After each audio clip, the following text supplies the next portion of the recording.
I'd like to start off by introducing TroopSwap.com to all of you. It's a veteran-led initiative that's best described as a Craigslist for the military. So it's designed to serve a community I'm very passionate about, and I'm glad that I had the chance to follow Kathy. That's me on the left side of that photograph. I'm a former Army captain, and I led a reconnaissance platoon of scouts and snipers for 15 months in Iraq in 2006, 2007. So the question is, how can Enterprise 2.0 help us? And I'd like to share two stories about how that can happen. To start out, you basically have to understand how Enterprise 2.0 is defined. If we could advance the slide, that'd be terrific. Okay, so Andy McAfee defined it as use of emergent social software platforms by organizations in pursuit of their goals. And to unpack that, I'd like to point you to the word emergent because it means that management doesn't impose structure on its employees. And for the military, that's kind of antithetical to a lot of the preconceptions that we have about that organization. So I'd like to also introduce you to how a battalion is organized so that you guys can understand how that works. Is there a way for me to, okay. So basically you have a battalion commander for a 700-man unit that's supported by a dedicated staff and intelligence section. And then underneath you've got 4 companies composed of about 180 soldiers in those companies that compose the battalion. And so the question is, how does the information get collected and then distributed within that unit? And this is lifted straight from an Army field manual. And you can see that the information flows generally one way. It flows up. And for a conventional war, that makes sense because you need to make a few decisions when you're fighting a centralized enemy that will take it out and decapitate the leadership that is running that organization. The problem is we're not fighting a centralized war. And I'd like to direct your attention to a neighborhood at the bottom of that screen. It's called Dora. It is one of Baghdad's hotspots and has been the most dangerous neighborhood in Baghdad since the invasion in 2003. Now, the American unit that was in charge of Dora at that time in 2007 was taking so many casualties, they asked my unit for help, and we said yes. So we went down into a neighborhood where so many bombs had been in place in the sewage system that water had flooded the streets. And when you have a situation like that, you have an urgent need for coordination between the two units, but we're reporting information to separate commands. So the solution that they improvised was they'd have a point-to-point liaison that would pass information back and forth.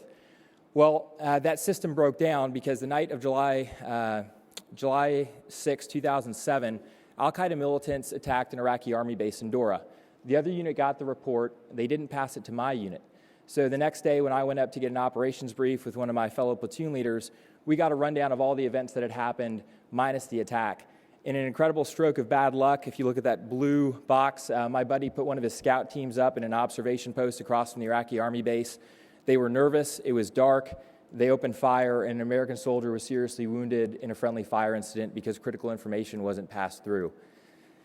The second story I'm going to relate deals with how we target. So I happened to be going out to brief my platoon in Baghdad when I passed the battalion intelligence officer. He said, we have intelligence that al-Qaeda is using a mosque in Baghdad to marry up displaced refugee families with abandoned homes in exchange for their allegiance. 3 hours later, because I had had that information, my platoon captured 2 al-Qaeda militants. And while that seems like a feel-good story, I actually wonder how many more opportunities we missed because I didn't happen to pass the battalion intelligence officer on the way out to talk to my guys. So there's definitely a need to democratize the information flow within the military. And I'd like to come back and revisit this cognitive hierarchy slide. For a conventional war, this makes sense. But in these small wars where we fight a decentralized enemy, the thousands of decisions that will ultimately win or lose the battle have been distributed and decentralized to the lowest level. But the information is still locked at the top.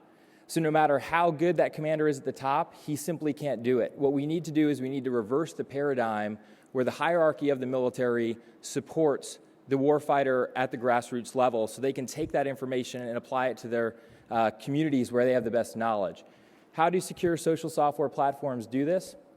Well, for one thing, they provide redundancy. So if you think about how we get information and how they had coordinated through point-to-point, if those two units had used a secure social software platform, there was no need for point-to-point communication. It can be uploaded to the platform and then edited, and I've got knowledge that's directly authored. For targeting, it's kind of the same deal. The intelligence community actually uses these tools, and we really need to improvise and adapt to field these platforms to our warfighters. The bottom line here is that military commanders in the military as an organization, we measure our lives in terms of, or we measure our productivity in terms of lives saved and the mission we've accomplished. And that's why this Apps for the Army that Lieutenant General Sorenson and Peter Corbett, along with Tim O'Reilly, are leading, because ultimately I think it's going to bring more men and women who wear the uniform back home.